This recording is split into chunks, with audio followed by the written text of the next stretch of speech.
Now, you had a lot of drives in the lane the other night during the blue-white. I'm curious how much what? Drives in the lane, strong drives. I wonder how the semicircle no charge is going to impact the game and your team. Well, I'll explain it to you so you maybe have a better idea. That arc is for secondary defenders, not the guy guarding you. So if the secondary defender comes over to take a charge and he's not outside of that arc, it's a block, unless you stop. So if I come to a stop and then hit into him, it's still a charge whether he's in there or not. So you got to be flowing into a basket. The second thing is, if you look below the arc, there's about 2 feet between the bottom of that arc and the baseline. You can take a charge standing directly under the basket as long as it's below the arc. So you drive baseline and you're below the arc and that guy steps down and takes a charge and that arc's above him, it's a charge. So hopefully secondary defenders, for us, it'll bring them away from the basket so we can throw more lobs, get some baskets that way. John, you said when you got here you weren't the biggest fan of exhibition games. Has that changed? I'd rather have a scrimmage. Why is that? Because you can control it more, you can work on zone stuff, you can do situations with the other coach, you can do practically 2 games, but we can't do it here. I mean, when you end up getting 22,000 here, it's just impossible to say, you know, $700,000, don't worry, play a scrimmage, coach. You just can't do it. So you don't think they'd buy tickets for a scrimmage? Can't have anybody in the building, or I'd do it that way, believe me. There can't be anybody there, you can't keep score, no one can watch it, no media can see it, it's just a scrimmage. Most teams are doing at least one, some teams are doing 2 of those. John, your players said you've been really emphasizing defense the last few days in practice. How much of an emphasis has that been? How much of that do you want to see tomorrow? Well, we've got to start, not even about tomorrow, we just got to start getting better. I still think we have the same issues we had, you know, before the blue-white. So we'll see. It's going to be a process. How we're playing pick and rolls, how we're playing post defense, you know, that we're going to rebound the ball better. You know, we just didn't, against each other, rebound attempts on defense were just awful. Guys didn't even try to rebound defensively. And so that's one of those areas. Michael said on defense, he said that starts with me. That's why I'm here. Is that true? That's one of the reasons. That's one of the reasons. But I'll tell you, he can attack that basket. Oh my goodness. I've already made a policy. If he's ahead of you in the break and you don't give him the ball, you must come out. So I don't even just walk to the bench and come over and sit down, even without the horn blowing. Because when he gets it ahead of the pack, even if there's 1 or 2 down there, he's a slasher, playing well. But he's also a terrific defender.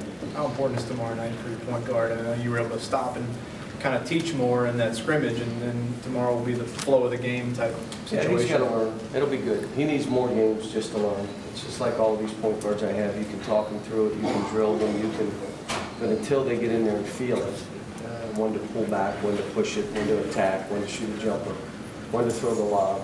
You got to feel it more, and he's doing a good job.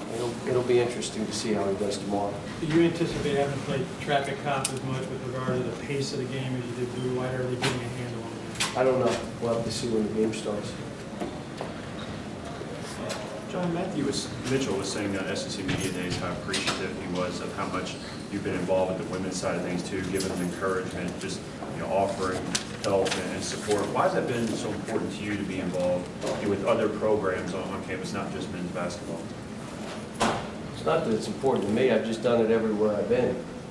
Probably the best friend I had on every staff that I've coached has been the women's coach. Joy Lee McNellis, I still are in touch, and Joni O'Brien, when I was at UMass, still in touch. And Matthew and I will, 10 years from now, be talking to each other. I mean, we're going through the whole thing together. And the other side of it is, I know I've got 2 daughters. One of them played basketball, so, I just wanted to know if there's any way I can help. But he helps me too. It's not just one way. I mean, I'll go over and we talk about basketball and tell me what you're doing. I told him yesterday we had the worst practice we've had all year yesterday. but they practiced so good up to that point, it was hard for me to get, to have one bad one. I told him I was going to give him a pass, and he laughed and said we were pretty bad yesterday, and they're not machines. And we just, he knows what I'm going through. I know what he's going through. He's a good man, heck of a coach.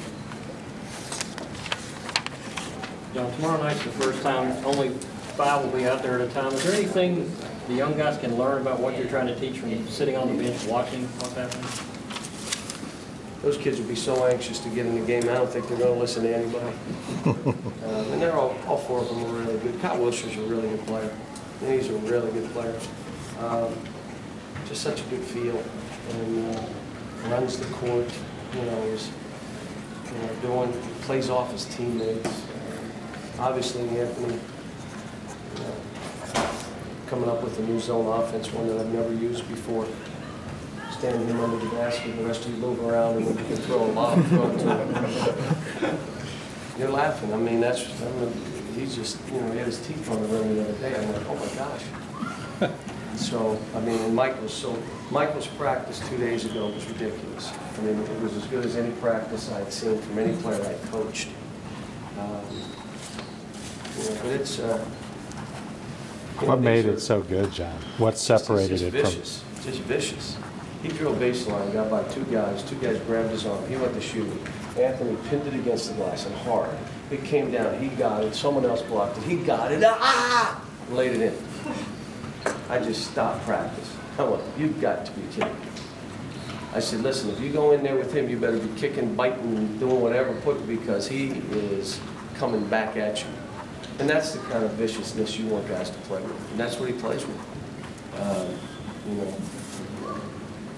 We just got to get more physical. I mean, Anthony's not physical enough. Kyle's not physical enough. Duran's better, but he's still not playing rough enough. Darius is understanding angles better than he has. He's getting to the rim. Terrence is doing some good stuff. Settled on which 5 guys will start that game tomorrow? I don't know yet. I don't know. But I think what will happen is we'll play a couple exhibition games and everybody will look and say, I don't care what year he is or how old he is or what color he is. And, come on, you're watching everybody. It'll be obvious. So whoever stuck in the first 2. And who should be in the game at the end is probably more important than anything else, and that'll also tell. Do you still feel like you have at least 6, if not Probably 7 starters? Probably 7. Probably 7. I'll tell you who else is playing well is Eloy. Eloy's playing well. Not the same player. When I got on the other day, I said, you're way better. Still haven't heard minutes yet, but you're way better.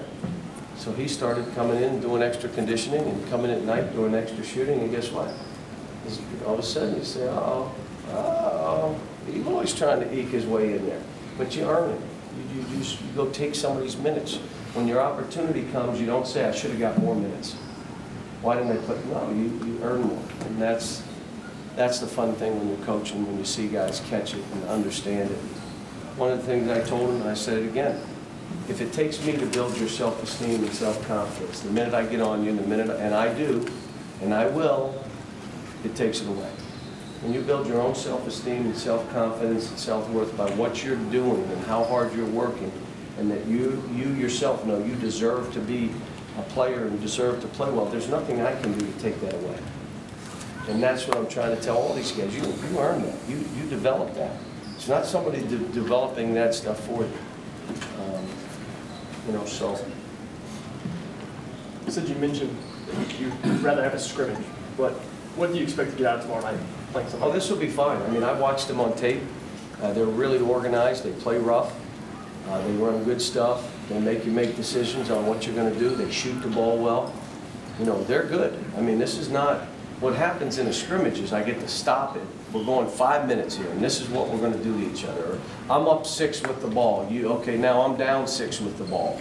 That's what a scrimmage does. All right, we'll play 20 minutes here. Let's play 10 of this. Let's play all zone. Let's see. You understand? We're playing a game. We're playing a game against a good team, against a good coach, and but it's different than playing a scrimmage. Will that also give you a sense of Marcus picking up on the pace of the game? You were talking about that? I don't know, because you don't know what the game will look like until I watch tape. He's getting better, but there are times he's trying to go when there's 5 in the lane. But he's getting better. He's reading. I only had to tell him once, when you drive and there's two on, you throw it right back to the man behind you. Now he's doing it. He drives, he feels two, he stops, he throws it back to guys. So he'll pick it up now. I mean, and I said it before, he's picking up the weak side defense faster than any point guard I've had, which is the hardest thing to do. Don't you ever have an opposing team walk to the game? They don't want to. They'll walk to the game. You know what? We played both Christian brothers in Memphis and we played Lemoyne Owen, but I don't think they walked to the game. They were both in Memphis, but I think it was more than that. Last question.